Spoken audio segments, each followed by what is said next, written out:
Et salut à tous les illumineurs fans de l'Orcana ou toute personne qui passerait par ici. On se retrouve une fois de plus sur l'Orcana là pour la suite des analyses des cartes du chapitre 10. Et aujourd'hui on passe sur un autre bon gros morceau. C'est les cartes Saphir qui ont aussi eu quelques cartes sympathiques. On va directement voir ça ensemble. C'est parti.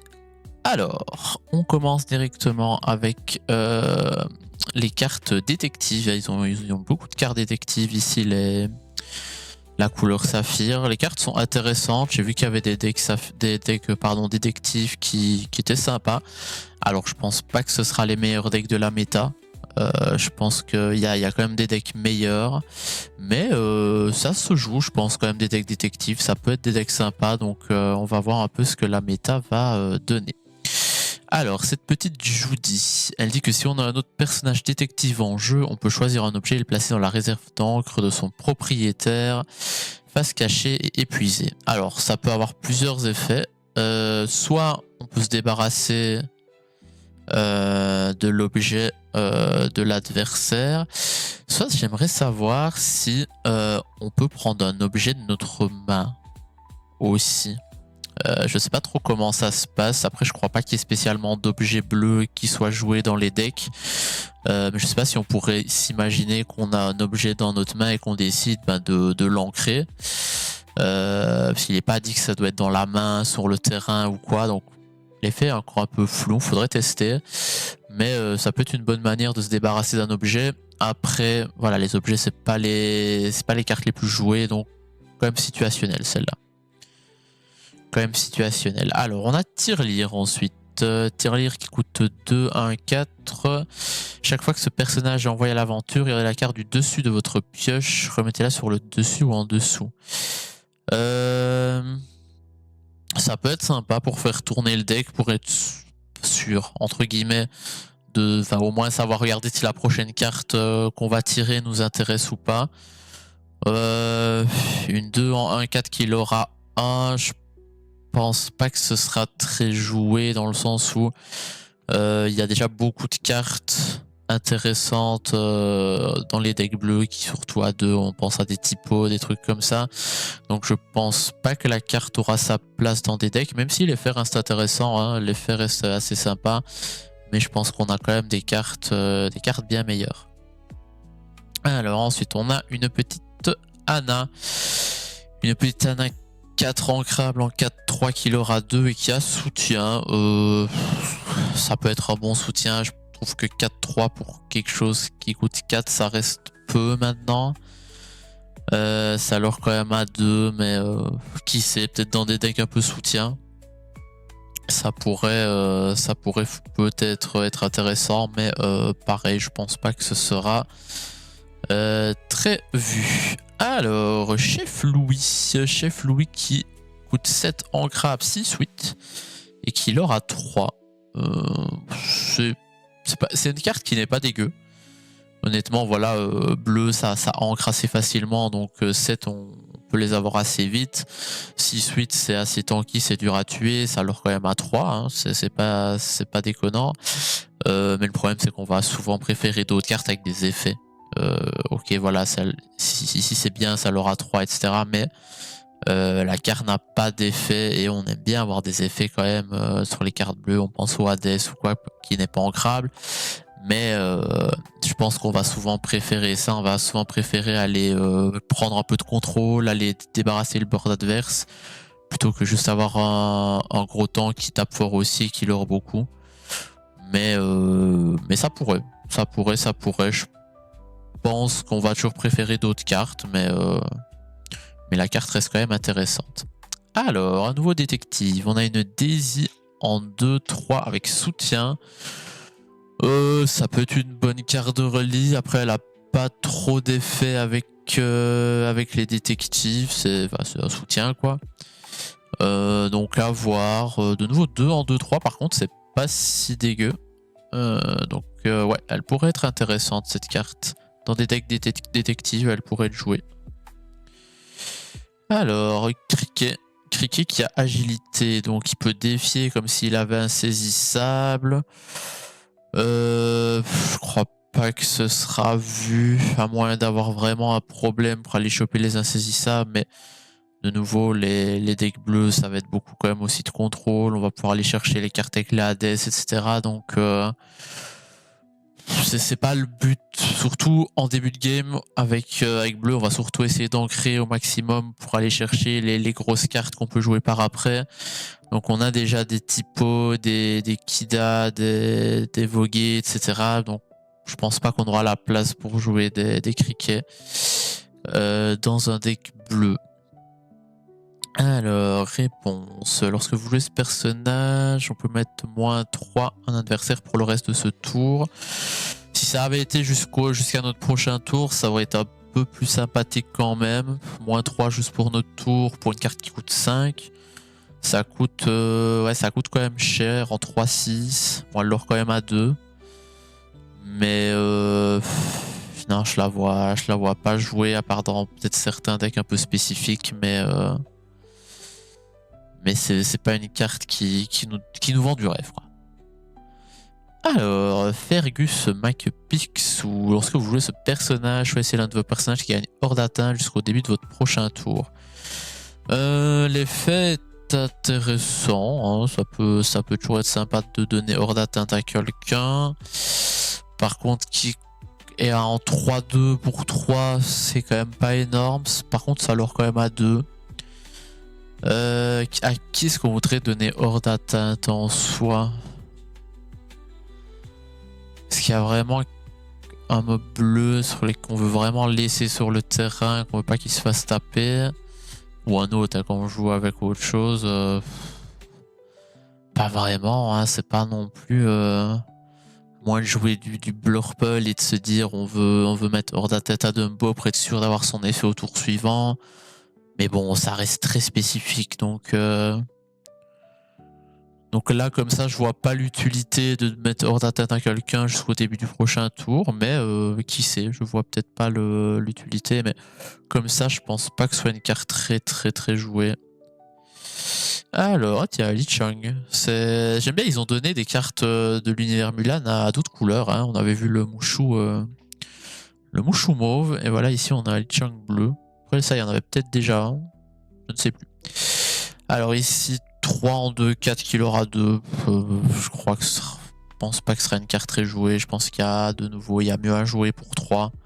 Surtout en bleu. On a plein de cartes qui permettent d'avoir des chouettes effets qui coûtent 2, 3, 4. Donc en fait les spots 2, 3, 4 sont déjà vraiment très pris pour le bleu. On a les typos, on a les Kida, on a les Cendrillon maintenant qu'on va voir après.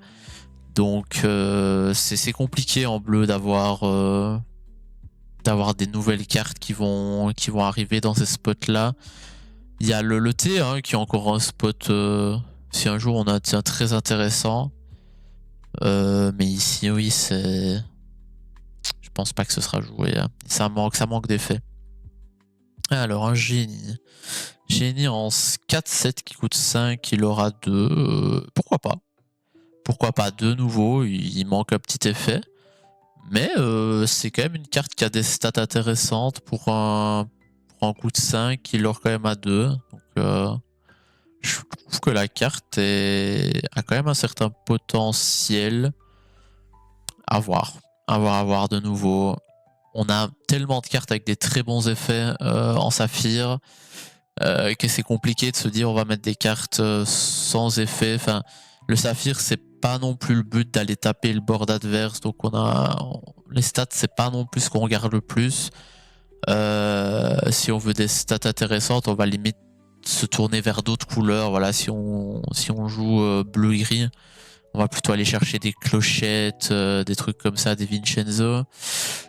Si on joue bleu-vert, on va plutôt partir sur du Philippe, des trucs comme ça. C'est pas spécialement le bleu qui va apporter les gros mobs qui tapent fort, quoi. Alors, Eureka, 5 pour 5, hors d'atteinte.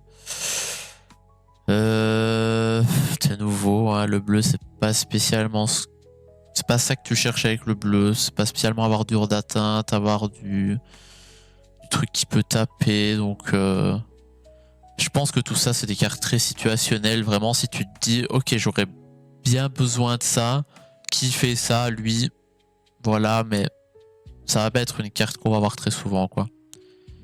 En fait, bleu, je trouve qu'ils ont eu quelques cartes très fortes et des autres cartes un peu random qu'on s'en bat un peu les couilles, quoi. C'est vraiment, je trouve que c'est un peu tout ou rien avec le bleu, là. Alors, Ishabot Kran, je ne connais pas ce perso par contre.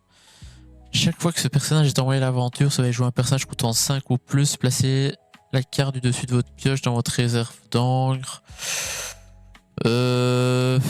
Pour moi, pas intéressant. Déjà, c'est très situationnel. Il faut jouer un perso qui coûte 5 ou plus.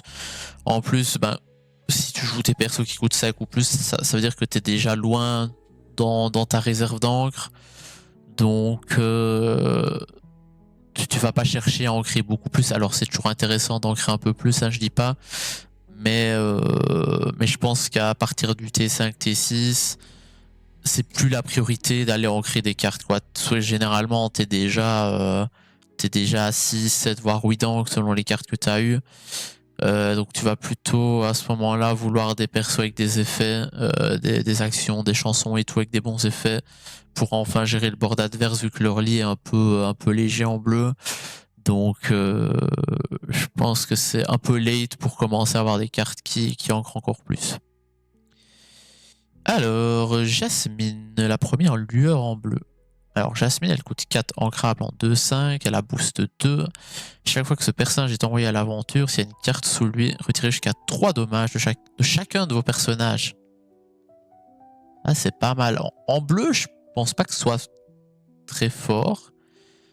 Et encore, en bleu-gris. En bleu-gris, avec des persos comme Vincenzo, Clochette, tu vas quand même vouloir aller taper, tu vas quand même prendre des dégâts derrière. Ça peut être intéressant parce que tu peux quand même soigner 3 de chacun de tes personnages. C'est très fort, c'est pas uniquement un personnage. C'est vraiment tous les personnages. Donc, mais l'effet peut être quand même très fort dans des decks qui vont quand même aller un peu taper le board adverse, qui vont prendre des dégâts. C'est intéressant. Donc, qui sait qu'on la voit dans certains decks.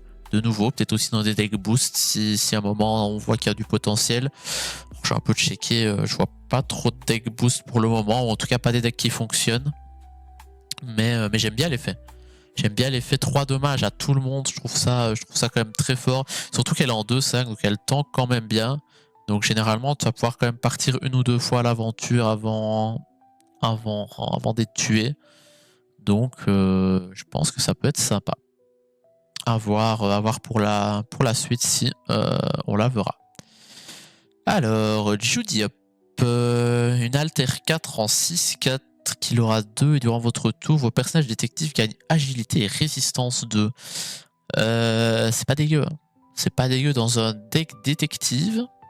Si tu arrives à sortir cette carte en alter 4, une carte qui coûte 4 pour 6-4 et qui aura 2, c'est très très fort. Et en plus, tu donnes agilité et résistance pendant ton tour à ce perso également. Hein. Au final, c'est à vos personnages détectives, c'est pas aux autres personnages. Donc en soi, c'est une 6-6 hein, qui coûte 4, c'est assez fort.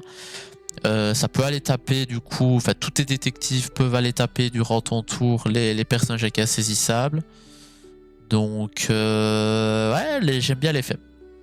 J'aime bien l'effet si tu arrives à développer un peu ton board, que tu rentres ça. Pendant ton tour, tes détectives, ils font mal, ils vont chercher des cartes et tu peux aller taper en te prenant très peu de dégâts.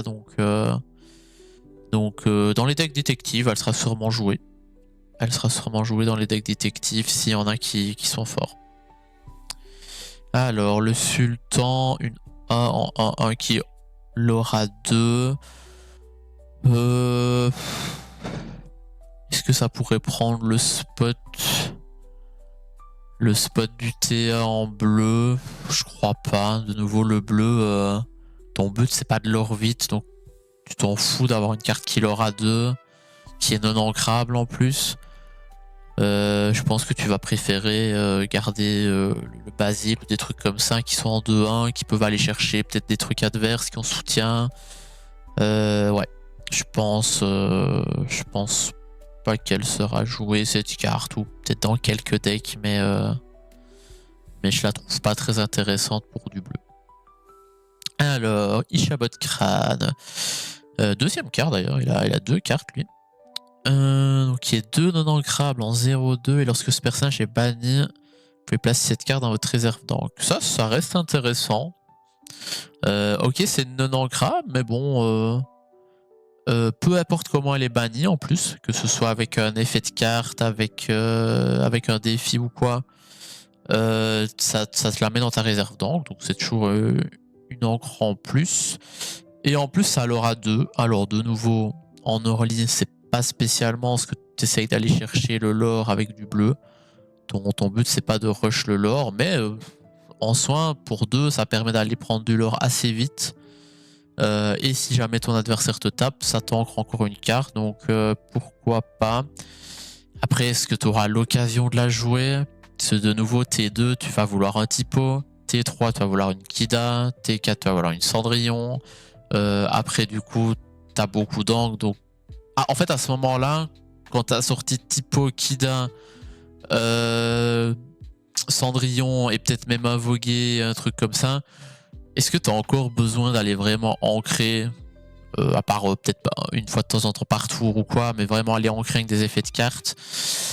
Je ne sais pas, donc je pense que tu n'auras peut-être pas l'occasion de la jouer. Et en plus elle est non ancrable, donc en fait le problème c'est que c'est plus lent qu'un typo. Un typo tu le joues, tu peux direct ancrer avec son effet, ou ici il faut encore que ton adversaire aille le bannir, et vu qu'avec le bleu tu vas pas spécialement aller rusher le lore, ouais, ton adversaire limite il va se dire bah, c'est bon qu'elle reste sur le terrain cette carte, et c'est pas trop grave s'il aura deux tous les tours, et au pire tu le tapes un peu plus tard, quand à partir du T3, T4, quand il y a déjà quand même beaucoup de lore et que limite tu t'en fous qu'il a un lore en plus. Ouais, je pense pas qu'on la verra. Peut-être dans certains decks, mais je pense qu'il y a beaucoup mieux à jouer en bleu de nouveau. Donc voilà. Alors, Scar en une 5 non ancrable. 6, 5, il aura 2, avec boost 2. Et chaque fois que vous placez une carte sur ce personnage, choisissez un personnage adverse qui subit -5 pour le reste de ce tour. Alors, c'est sympa de mettre -5 à un personnage adverse, mais uniquement pour le reste de ce tour, je trouve pas que ce soit si ouf que ça. Ça aurait été jusqu'au notre prochain tour, pourquoi pas de nouveau, mais là, payer 5, non ancrable. Tu dois le boost 2, et en plus c'est à chaque fois que tu places une carte, c'est même pas quand il part à l'aventure, qu'il attaque ou quoi, il faut que tu boostes 2 à chaque fois. Ah, je trouve que ça coûte vite cher juste pour mettre -5 hein, perso. Après c'est sûr ça peut aller chercher des trucs, hein. Tu la mets sur le terrain, tu boostes, tu peux aller taper n'importe qui sans te prendre de dégâts du coup, hein. Surtout que tu tapes à 6, donc tu vas tuer la plupart des persos, à part quelques persos qui ont plus de 6 de points de vie, mais il n'y en a pas beaucoup qui sont joués en tout cas. Donc ça peut être intéressant. Mais voilà, ça reste une carte qui va être sympa en late. Est-ce que tu veux vraiment avoir ça en main? Non ancrable au début. Je sais pas. Je sais pas. Je pense qu'on la verra peut-être dans certains decks. L'effet peut être quand même intéressant pour un peu aller clean le board adverse, mais dans les decks classiques bleus, je pense pas qu'on la verra. Alors, la première légendaire, Daisy. Alors, Daisy, elle est alter 4, elle a soutien, alors 4-6, et tant que ce personnage est épuisé, les cartes entrent épuisées dans la réserve d'encre de vos adversaires. Alors, c'est pas dégueu. Est-ce qu'on a des bonnes Daisy à jouer avant pour Alter 4? en bleu, oui, on a vu une Daisy 2 là avec soutien. Sinon, il y a d'autres Daisy dans d'autres couleurs aussi, donc pourquoi pas. C'est toujours intéressant hein, d'empêcher l'adversaire d'avoir une encre en plus à chaque tour. Au final, à chaque fois, ça va rentrer épuisé, donc ça permet d'un peu ralentir l'adversaire en soi. En soi, ça permet de ralentir l'adversaire. Ces effets sont complémentaires dans le sens où elle doit être épuisée pour activer l'effet. Du coup, tu vas souvent l'envoyer à l'aventure, tu vas l'aura 2, tu vas donner soutien à quelqu'un. Donc, tout ça ensemble, elle est alter 4 en plus, une 4 pour 4-6, c'est quand même pas... C'est quand même pas mal. Donc, je pense jouer dans des decks détectives de nouveau. Vu qu'il y a eu beaucoup de détectives, je pense que ça pourrait être vu dans les decks détectives. Dans les autres decks, je pense pas non plus. Même si l'effet est sympa, tout ensemble, voilà, comme je disais, c'est très complémentaire, mais ouais, deck détective, je pense. Sinon moins intéressant, quoi. Mais ça permet de ralentir un peu l'adversaire, ça peut être sympa. Dans des decks, au final, même dans les bleus-verts, elle a en miroir, ça va être le premier qui arrive à en créer beaucoup, etc. Donc ça peut ralentir vraiment le truc. Mais bon, je pense que t'as pas envie de cacher un spot pour ça. Alors, la fameuse Cendrillon. Cendrillon, très bonne carte, je pense. Si pas la meilleure légendaire, en tout cas une des meilleures légendaires de ce chapitre, je dirais peut-être même la meilleure. Donc ok, elle coûte 4, elle est non ancrable, elle est qu'en 2-3. Ça c'est pas ouf, on est d'accord, mais par contre son effet, qui dit qu'à la fin de votre tour, si vous jouez un personnage princesse, sachant qu'elle se compte elle-même, vous pouvez placer une carte de votre main dans votre réserve d'encre et piocher une carte. Donc c'est énorme. Ça te permet d'ancrer une carte, de repiocher une carte derrière, et ce qui est très fort surtout, c'est qu'elle se compte elle-même dans l'effet, quoi. Elle est considérée comme une carte princesse qui a été jouée ce tour-ci. Donc il faut pas jouer une autre carte princesse. Donc c'est très fort. Tes 4, tu la sors, tu ancres un truc en plus, tu pioches une carte. C'est gratuit, quoi. C'est juste gratuit. Donc voilà, très bonne carte, je pense. La légendaire, la meilleure légendaire de ce chapitre. Clairement, Cendrillon, elle sera dans tous les decks bleus, je pense. En tout cas, la plupart. À part si tu joues un peu avec low cost, parce que ben, du coup, pour le moment, pour avoir les 4 Cendrillons, ça va te coûter 200 balles, quoi. Donc, il faut les choper dans des boosters, sinon ça va faire mal de l'avoir, mais clairement à mettre dans tous les decks. C'est une très bonne carte. Donc voilà. Alors, carte suivante. Tiens, une autre Judy Hop. Celle-là, elle est pas dégueu, je pense, de souvenir. Elle dit que lorsque vous la jouez, et à chaque fois qu'elle est envoyée à l'aventure également, on peut regarder les 3 cartes du dessus de votre pioche, on peut révéler un détective et l'ajouter à sa main. Dans des decks détectives, je pense que c'est une très bonne carte. Bon, tout simplement parce qu'elle permet de piocher. Hein. Si tu joues un deck détective, t'es quasi sûr d'avoir un détective dans tes 3 prochaines cartes. Ça peut arriver que t'en aies pas évidemment, mais ce sera rare. Et voilà, c'est vraiment quand tu la joues, à chaque fois que tu pars à l'aventure, donc généralement tu vas quasiment être sûr de choper 2 cartes, voire même 3. Donc dans les decks détectives, c'est pas dégueu. Ok, elle est qu'en 3-3 pour 4, et alors qu'à 1. Mais ça permet d'avoir de la pioche assez facilement, donc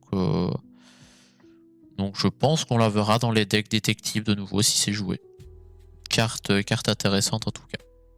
Alors, plutôt une 2 ancrable en 2-2. Et si on l'épuise, si vous avez un personnage détective en jeu, renvoyez dans votre main une carte objet de votre défaut. Sinon, placez-la sur votre pioche. Attendez, j'ai pas compris l'effet. Si on a un détective en jeu... Ah oui, ok, si on n'a pas de détective, on la met sur la pioche, et si on a un détective, elle revient dans la main. Pas trop intéressant, je pense, parce que de nouveau, les objets, c'est pas non plus très joué, surtout en bleu. Il y a le nouvel objet là qui permet de piocher une carte et je crois qu'il donne insaisissable peut-être ouais, je sais plus ce que ça fait, on le verra après, hein, on l'aura plus tard. Mais quand même de nouveau un peu lent. Il faut quand même l'épuiser. Elle coûte 2. On a déjà de nouveau des persos qui. Enfin, c'est pas ce que tu veux jouer en bleu en fait. De nouveau, quand tu vois les decks bleus, t'as un MOBA 2, un MOBA 3, un MOBA 4, et puis après t'as déjà ancré la blinde, donc t'as plein de mobs qui coûtent beaucoup. T'as pas spécialement d'objets, donc non, je pense que plutôt ne sera pas joué. Un deck objet peut-être, hein, qui sait, un jour. À un moment, il y avait. J'avais vu passer un deck objet avec une belle qui utilise les objets, je sais plus pourquoi. Mais bon, de nouveau, c'était un peu lent de toute façon, donc voilà. Alors, le champion de cette couleur, c'est une Daisy qui coûte 5 en 5-6, qui donne résistance plus 1 aux autres personnages Saphir. Et chaque fois que l'un de vos autres personnages Saphir est envoyé à l'aventure, vous pouvez regarder la carte du dessus de votre pioche, et soit tu la remets au-dessus, soit en dessous. L'effet est quand même intéressant, hein. Ça permet de faire vachement tourner le deck si tu as un bon board et que tu as envie de partir à l'aventure. Imaginons tu as 2-3 autres mobs sur le board en plus de Daisy. Tu peux quand même à chaque fois regarder la carte, la remettre en dessous, regarder la carte, la remettre en dessous. Si t'as pas ce que tu chopes, c'est sûr que si tu chopes direct ce que tu veux, c'est moins intéressant. Imagine, tu pars à l'aventure avec le premier, tu regardes la carte, c'est celle que tu veux au prochain tour, tu la remets au-dessus. Bah, du coup, l'effet a plus trop d'intérêt, mais ça peut permettre quand même de faire tourner le deck et donner résistance plus 1. C'est toujours sympa aussi. Après, elle coûte quand même 5. Elle coûte quand même 5. Sachant que de base, les decks avec du saphir, ça va quand même jouer beaucoup de gros mobs qui coûtent cher et donc qui ont quand même déjà pas mal de points de vie. Voilà, on pense à des Hades qui ont 6 points de vie. On pense à si tu joues gris-bleu, tu vas jouer des clochettes qui en ont 5, des Vincenzo qui en ont 8, même des gris verts. Tu vas aller jouer Clarabelle 6, t'as Basile. Basile, il en a 4. Basile, il pourrait aimer avoir résistance 1. Tu vas aller jouer Philippe qui est en 6-6. Enfin, est-ce que ça sert vraiment d'avoir résistance plus 1? Surtout que c'est en plus, c'est que sur les saphirs. Donc, au final, les gros mobs saphirs, tu vas pas en jouer tant que ça. Je crois pas. Donc, je pense peut-être jouer dans quelques decks. Ouais, peut-être jouer dans quelques decks, mais pas la carte qu'on va prioriser, je pense. Elle peut avoir un spot de même en 2 exemplaires ou quoi. Ça peut toujours être sympa de l'avoir, mais je pense que c'est pas la carte que tu voudras absolument dans ton deck. Alors, un petit Christophe. 3 ancrables en 2-3, qu'il aura 2. Avec boost 1. Et chaque fois qu'il est envoyé à l'aventure, s'il y a une carte sous lui, on peut prendre la carte du dessus de la pioche pour la mettre dans notre réserve d'encre. Bon, ça peut être sympa pour ancrer. Est-ce qu'on préfère pas ça à Kida? Je crois pas. Je crois pas, parce qu'ici il faut quand même mettre le boost 1, donc en soi ça te coûte 4, à part si t'as un truc qui permet de mettre une carte gratuitement. Il faut quand même l'envoyer à la... Enfin, Kida aussi, il faut l'épuiser au final, donc là ça te permet aussi de prendre 2 de l'or à chaque fois. Au final, ok, elle a 2 de puissance en moins, enfin 1 de puissance en moins de Kida, mais Kida, tu vas rarement aller taper avec. Par contre, Kida hors d'atteinte. C'est vrai que Kida, le hors d'atteinte est quand même pas mal. Ça te permet d'assurer, d'aller chercher un peu d'encre. Donc, puis ça te permet aussi de regarder tes 2 prochaines cartes Kida, de choisir un petit peu ce que tu veux. Donc non, je pense que Kida sera quand même plus intéressante. Limite même dans des decks boost, je pense que Kida sera quand même préféré. Donc non, je pense pas qu'on verra beaucoup ce beau petit Christophe Lueur, mais qui est sympa. Alors, Mickey qui coûte 3 non ancrables et lorsque tu le joues, tu places la carte du dessus de ta pioche dans la réserve d'encre. Il peut être intéressant, Mickey. Mickey, ça te permet d'arriver, de choper une encre en plus directement. Sur un T3, il peut être intéressant. Alors, il est non ancrable, c'est surtout ça, je pense, le gros souci. De nouveau, est-ce que tu préfères pas une Kida que tu vas très certainement pouvoir faire son effet au moins 2 fois? Ou ici, ce sera qu'une seule fois. Ouais, je pense que pareil, Kida sera préféré. Parce que, bah voilà, Kida, au final, avec son hors d'atteinte, t'es sûr de pouvoir faire son effet une fois. Si jamais t'es vraiment en galère, t'es en 3-3, donc tu vas taper plus fort. T'es ancrable. Attends, Kida est ancrable? Ouais, je pense qu'elle est ancrable, Kida. Donc, ouais, de nouveau, je pense que Kida sera quand même préféré, mais pourquoi pas? Pourquoi pas dans certains decks? Ça pourrait être vu, Mickey. Alors, en vision de tir-lit, regardez les 4 cartes du dessus de votre pioche, placez-en une sur votre pioche et le reste sous votre pioche. Ça, je pense pas que ce sera joué. Tout simplement parce que ça ne pioche pas, hein. C'est vraiment... Ouais, tu regardes les cartes, ok, tu peux placer celle que tu veux, celle dont tu aurais peut-être besoin au prochain tour au-dessus de ta pioche, mais tu pioches pas. Donc, payer 1 juste pour un peu checker les cartes, je suis pas sûr que ce soit très utile. Piste prometteuse. Choisissez un personnage qui gagne +1 et soutien pour le reste de ce tour. Pareil, c'est vraiment si tu veux essayer de l'aurer un peu plus vite. T'as le soutien aussi en plus, mais de nouveau, c'est pas le but des decks bleus, donc je pense pas que ce sera très vu ça. Alors, en suivant, Fifi, Riri et Loulou. Une chanson qui coûte 4. Regardez les 4 cartes du dessus de votre pioche. Vous pouvez les révéler parmi ces cartes jusqu'à une carte personnage et une carte objet, les placer dans votre main et le reste sous la pioche. Alors en soi, ça permet de piocher 2. C'est pas dégueu. C'est une chanson que tu peux chanter assez facilement.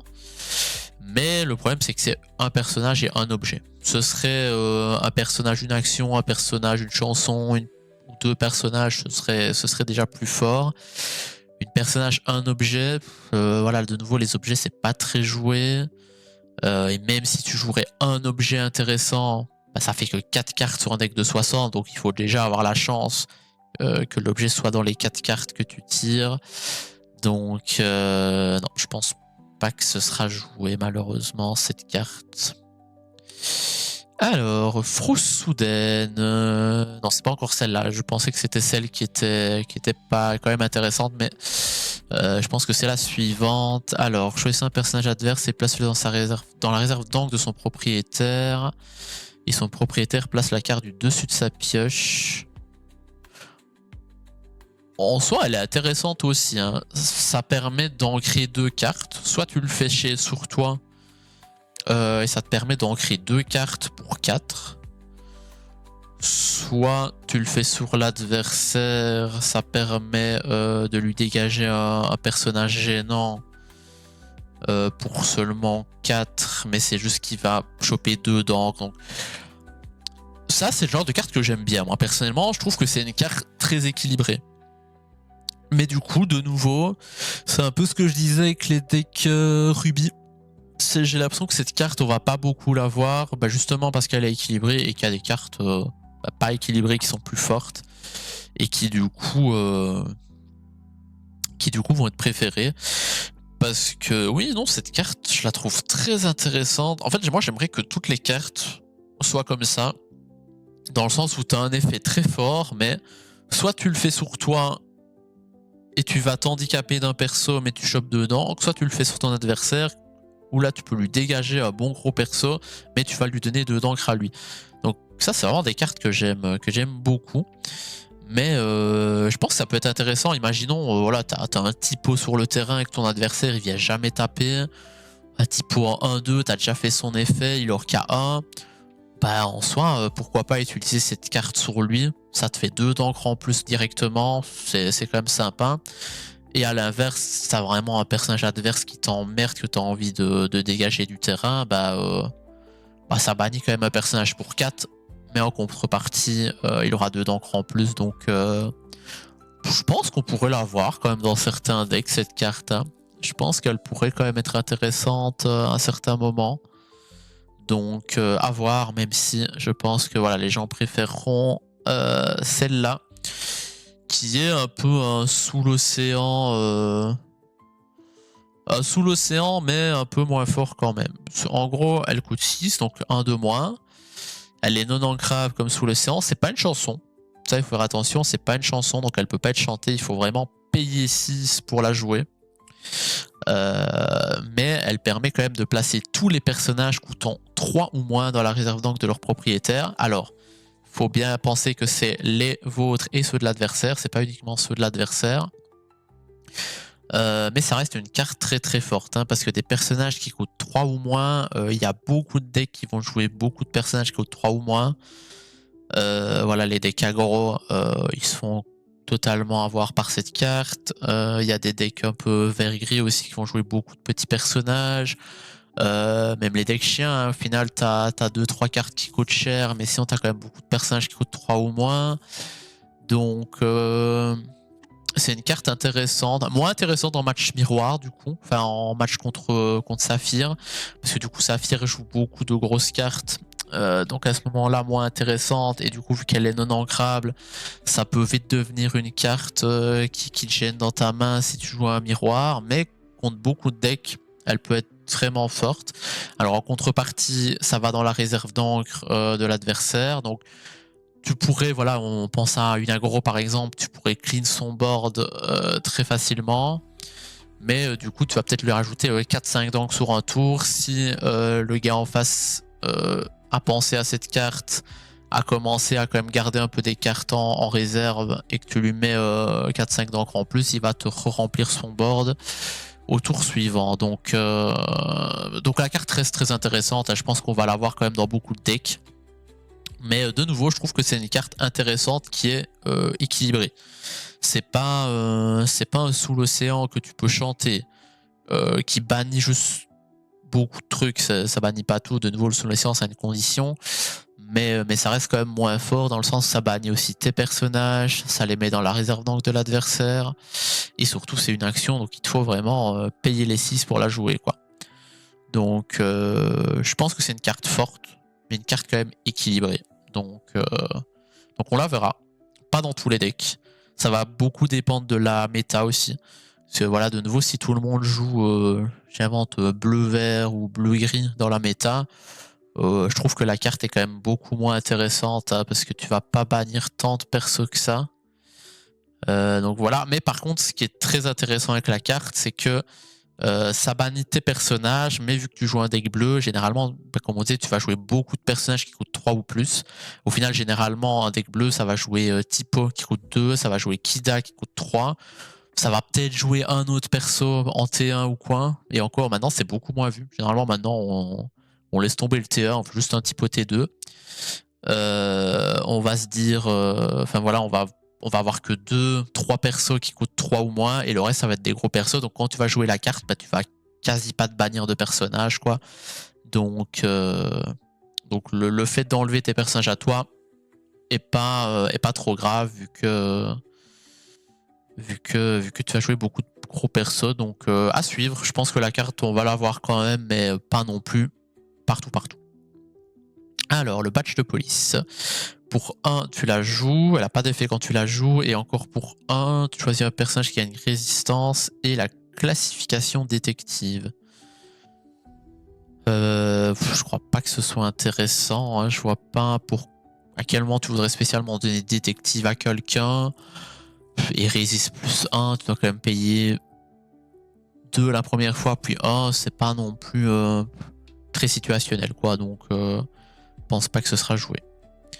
Alors, l'amplificateur d'encre. Chaque fois qu'un adversaire pioche une carte durant son tour, si c'est la deuxième qu'il pioche, vous pouvez placer la carte du dessus de votre pioche dans votre réserve d'encre. C'est un objet quand même intéressant en soi, hein, dans des decks bleu-vert ou bleu-mauve. On imaginerait que tu pourrais jouer dans bleu-vert, t'as les le Maui là qui est une chanson, oui, qui renvoie une carte dans le deck et qui fait piocher l'adversaire 2 cartes.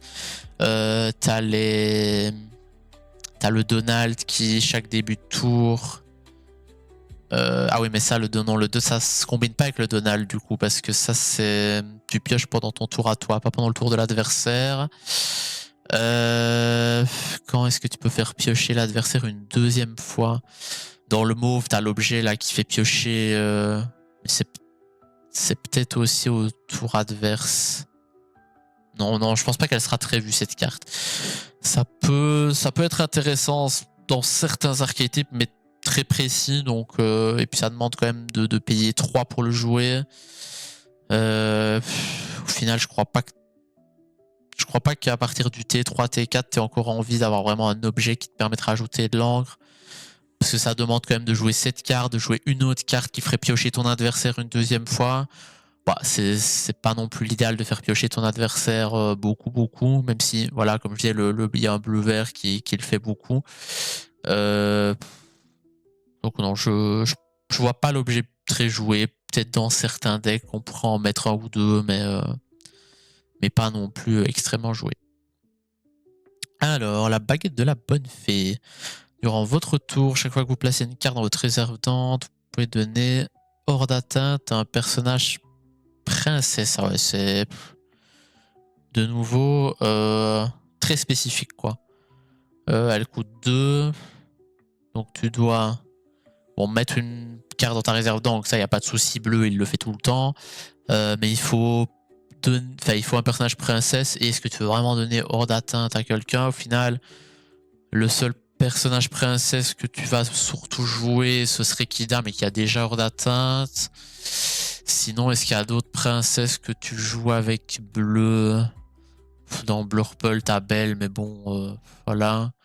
Donc je pense que c'est beaucoup trop situationnel pour être joué cette carte, donc je pense pas qu'elle sera vue. Voilà, ça c'est l'objet dont je vous parlais tantôt. Encre jet, donc quand tu le places, tu pioches une carte. En soi, ça fait piocher une carte pour 2, c'est pas horrible. Et quand tu l'inclines pour 1, voilà, ça, tu donnes agilité à un personnage. Ça peut être intéressant de nouveau dans un deck où tu as du mal à gérer l'insaisissable. De nouveau, tu vas avoir des Hades ou quoi pour gérer ça si tu joues vert bleu. Tu vas avoir dans Blurple, bah, tu as tes propres insaisissables. Donc on pourrait en mettre un ou deux dans certains decks, peut-être dans bleu-gris ou bleu-vert, mais pas 4, je pense. Oui, peut-être un ou deux. Donc, pourrait être vu. Voilà, ça fait piocher pour 2. C'est pas dégueu non plus comme effet. Et après, l'agilité, c'est situationnel, mais ça peut être utile. Donc, je pense qu'on la verra quand même dans quelques decks, cette carte. Je pense qu'il y a moyen que ce soit vu dans quelques decks.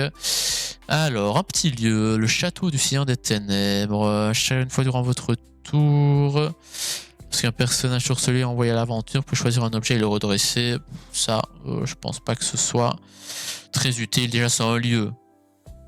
Les lieux, c'est nul. Ça a un rapport son effet, c'est un rapport avec les objets. Les objets, c'est pas beaucoup joué. Et en plus, ça gagne même pas d'encre passivement. Donc, enfin, de points de l'or.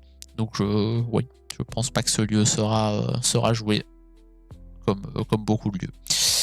Et bien, c'est déjà fini pour les cartes bleues. Hein. Les cartes bleues, j'ai vraiment ce sentiment de 2-3 cartes très fortes. Et le reste un peu osef, à part les cartes détectives, voilà, dans un deck détective. Mais sinon, mon sentiment sur le bleu, c'est vraiment, il y a 2-3 vraiment cartes vénères qui vont vraiment améliorer les decks bleus. Et beaucoup de cartes dont on est là en mode ouais, ça aura pas sa place parce qu'il y a déjà beaucoup de cartes très fortes dans le deck bleu que tu peux pas enlever en fait. Voilà, comme je l'ai dit pendant toute la vidéo, Typo, Kida, Voguer, ces trucs comme ça, tu peux pas les enlever, donc ça te fait déjà beaucoup de cartes. Hein. Au final, bleu, t'arrives, tu joues Typo, Kida, Cendrillon, Hades, Voguer, pourquoi pas les une ou deux cartes là qui font piocher ta vision de l'avenir et l'autre, je me souviens plus du nom. On va dire que tu en mets qu'une des deux, ça t'en fait déjà 6. Tu les mettrais en 4 fois, ça te fait déjà 24 cartes, quoi. Donc ouais, t'as déjà beaucoup de cartes bleues qui sont un peu nécessaires et obligatoires à mettre dans les decks bleus. Donc c'est ça le problème, c'est que si tu sors pas des cartes vraiment vénères, à chaque fois tu te dis bah non, t'as toujours des cartes meilleures à jouer. Et on le voit bien, hein, les cartes, voilà, il y a Cendrillon qui est arrivé, qui est une carte très très forte, donc qui va évidemment être jouée. Là on lui trouve une place. Le Spooky machin là, pareil, ça trouvera un peu sa place dans quelques decks parce que ça reste très très fort. Et les autres cartes qui ont des effets intéressants mais pas pétés, bah on a du mal à les placer dans les decks, quoi. Donc voilà, mais en tout cas le bleu qui va très certainement survoler la méta sur ce chapitre, les bleus-verts, bleu-purple et même bleu-gris. J'ai vu des bleus-gris intéressants. Je pense qu'on va en voir beaucoup. Mais clairement, ça va surtout être le bleu-vert, hein, avec le combo Philippe malin, vilain, méchant là. Et le fait que tu peux en créer très vite avec bleu, ça va être un deck un peu ingérable. Mais voilà, c'était tout pour aujourd'hui. On se retrouve demain pour la dernière vidéo d'analyse avec les cartes acier, les cartes grises. Et ensuite, on fera un peu plus des analyses de decks. Vraiment, on verra un peu les decks méta. On va un peu essayer de faire des vidéos pour montrer un peu des decks un peu moins méta, des decks atypiques, mais qui pourraient contrer certains gros decks méta. On va un peu faire tout ça. Donc voilà, moi je vous dis à la prochaine. Merci d'avoir suivi la vidéo. N'hésitez pas à mettre un pouce bleu, vous abonner, me suivre sur Instagram pour les notifications également de vidéos. Et je vous dis à la prochaine. Bonne journée à tous.